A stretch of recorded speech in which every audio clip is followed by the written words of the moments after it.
वैसे तो उनकी बहुत सारी ऐसी बातें हैं जो याद आती है, सताती है,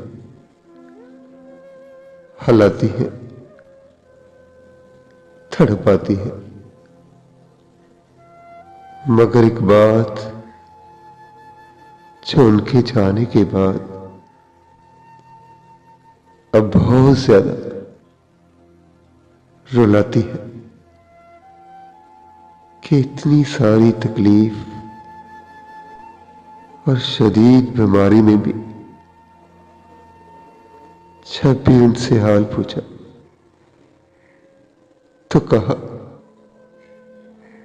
अल्लाह का शुक्र है, अल्लाह का शुक्र है, अल्लाह का शुक्र है।